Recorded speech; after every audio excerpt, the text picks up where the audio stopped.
सभी भाइयों को जय जय राम, जय श्री राम। आप कैसे हैं? आशा करता हूँ मंगलमय होंगे। राजनीति का अखाड़ा सत्र समाप्त हो गया है। सबने अपने अपने दांव पेच खेल लिए। आखिर विचित्र अद्भुत जीत के साथ मोदी जी फिर से तीसरी बार विराजमान हो ही गए हैं। यह है उनके जन्म कुंडली के सार, जन्म के राहु और केतु।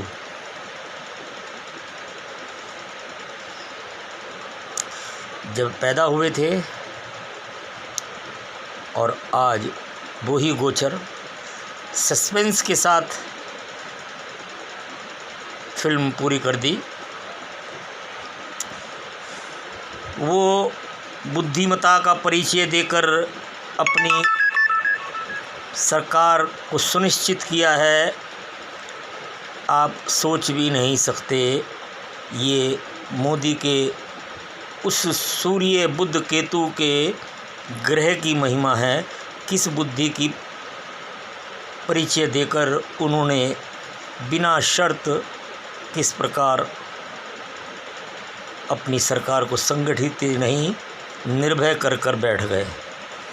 चलिए, ये बात राहु और केतु की हो रही थी। अब आप राहु पर थोड़ी चर्चा करते हैं। अभी लगभग 6 महीने पहले राहु मेष राशि में भ्रमण कर रहे थे।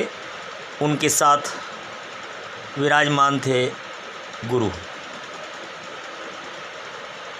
ये गुरु और राहु का संयोग बहुत ही अद्भुत, दुर्लभ और काफ़ी विचित्र योग है। जिसकी जन्म कुंडली में ये योग होता है, अपनी अपनी जन्म कुंडलियाँ देखिए और समझिए कि राहु और गुरु का मिलन जिस जन्म कुंडली में जन्म से होता है, गोचर में आने पर उनकी भावनाएं, उनकी मानसिकता, उनकी मनोवृत्ति किस प्रकार से विपरीत और नकारात्मक हो जाती है, जो अपने आप में बहुत ही अशोभनीय और दुखदाई होती है, मन को पीड़ा देने वाली होती है। आदमी सोचकर परेशान हो जाता है। ऐसा अनुभव आप लोगों में से जिसको हुआ है वही इसकी दशा को समझ सकता है। तो कृपया कर मैं आपको ये कहना चाहूँगा कि जब कभी जीवन में इस प्रकार की प्रवृत्ति, नकारात्मक सोच आए तो आप उसका विकल्प दान के रूप में कर सकते हैं, ताकि आपकी मानसिकता सकारात्मक और आप सुसज्जित अपने आप को सकारात्मक बनाकर रख सकें। राहु बहुत ही उलझा हुआ ग्रह है। ये किसी डॉक्टर की, ज्योतिषाचार्य की, वैद्य की, हकीम की, अध्यापक की, किसी की भी पकड़ में नहीं आता। जब मानव के ऊपर राहु का दुष्प्रभाव जीवन में होता है तो कोई भी बीमारी सही रूप से डॉक्टर की पकड़ में नहीं आती। राहु एक अदृश्य ग्रह है और बहुत ही ताकतवर और शक्तिशाली ग्रह है। ऐसे भ्रम में ये डाल देता है मानव को कि इंसान अपना सब कुछ खो देता है और जब होश आता है तब तक ज़मीन के नीचे से, पैरों के नीचे से ज़मीन निकल गई होती है। बाल्य अवस्था में ये गलत संगत देकर बच्चों को भ्रमित कर कर उनके विनाश का कारण बनता है। युवा अवस्था में व्यापार में, नौकरी में अथवा किसी भी स्त्री के द्वारा मानव धोखा खाकर 20 साल पीछे चला जाता है। वृद्धावस्था में ये असाध्य रोगों से इस प्रकार घेर लेता है इंसान को कि अपना जीवन भर की कमाई को डॉक्टरों के ऊपर लुटवा देता है, फिर भी पकड़ में नहीं आता। समस्त ग्रहों में सर्वशक्तिमान भगवान शंकर ने राहु को शक्ति दी है। उसी प्रकार ये तामसिक राहु मानव को अश्लील, अशोभनीय, कुकृत्य की दिशा में ले जाता है। और जिनके राहु में अन्य ग्रहों के साथ पॉजिटिव होता है तो ये सत्ता का सुख भी दे देता है और विदेश यात्राएं करा देता है। अब बात हो रही थी राहु के साथ गुरु का जब मिलन होता है जन्म कुंडली में तो मानसिकता बड़ी विपरीत, अटपटी और अशोभनीय हो जाती है। आटे का कसार भून कर बनाइए, बूरा मिलाकर उसको तैयार कर लीजिए। उसके अंदर केले के छोटे छोटे टुकड़े काटकर और पता से मिक्स कर लीजिए। ये सत्यनारायण भगवान का प्रसाद बन जाता है। इसको आप हनुमान जी का भोग लगाइए और इस कसार, केला और पताशे का प्रसाद आप मंदिर के बाहर बैठने वाले, मांगने वाले मज़दूरों को, अन्य लोगों को, बच्चों को आप एक एक पत्ते के ऊपर रखकर दे सकते हैं। बहुत ही अचूक उपाय है जो जीवन में आपको बहुत काम आएगा। यदि आप इसको किसी भी रूप में लगातार भी इसको करते रहें तो न जाने कितने संकट आपके छोटे हो जाएंगे, कितने रहस्य अपने आप सुलझ जाएंगे। ये सस्पेंस जो जीवन में चलता है, आदमी कहाँ कहाँ भ्रम में रहता है, इसका जिम्मेदार राहु है। ये सब करने से आपका गुरु प्रबल होगा और राहु आपको भ्रम में नहीं उलझाएगा। न जाने कितने रहस्य उजागर होकर आपके जीवन की सुगमता को ले आएंगे।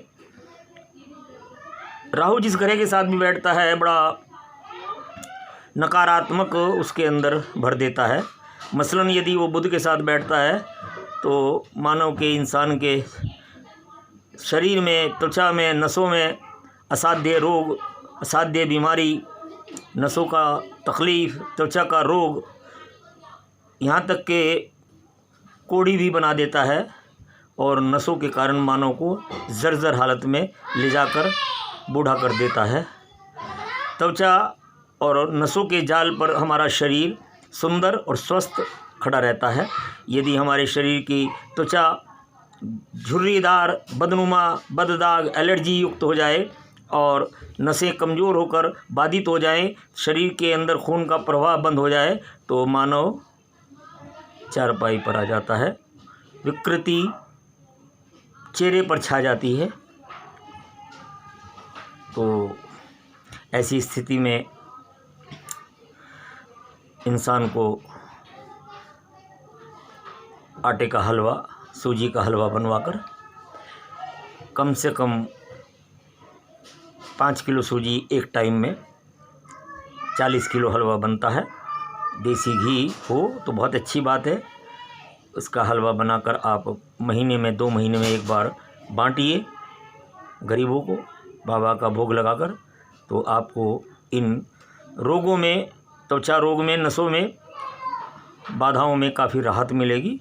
हनुमान जी को 200 ग्राम सिंदूर चढ़ाइए, हनुमान जी का मंत्र कीजिए और गाय को हरा चारा खिलाइए।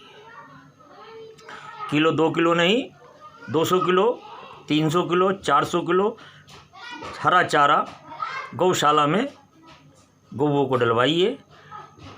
इतना कीमती ये दान नहीं है जितना कीमत आपकी दवाइयों में शारीरिक और मानसिक रोग के अंदर व्यय हो जाएगी। उसके आगे ये दान तुच्छ है। इसके करने से आपकी कितनी बचत होगी, कितने आप सुरक्षित होंगे, इसकी आप कल्पना भी नहीं कर सकते।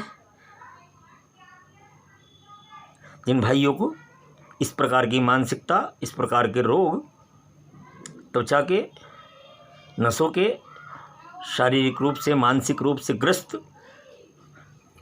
विपरीत मानसिकता, नकारात्मक, ये सब आप दान के द्वारा हनुमान जी के सिंदूर चढ़ाकर, उनके मंत्र कर कर आप निरंतर इस दान को कर कर लाभ ले सकते हैं। प्रारब्ध कटता है, मिटता नहीं है। गुरु का हाथ पकड़ेंगे, गुरु ज्ञान को लेंगे, दान और हनुमान जी का नाम लेंगे तो आपका प्रारब्ध न जाने आपकी कितनी हानि बचाकर उस यात्रा को संपन्न कर देगा। आज के लिए इतना ही। अगले अंक में फिर आपसे मिलेंगे। जय श्री राम। आपने पसंद किया, लाइक किया, इसके लिए आपका बहुत धन्यवाद। कोई भी बाधाएं आपकी हो, निसंकोच आप उसके लिए निवारण मांग सकते हैं निःशुल्क। जय श्री राम।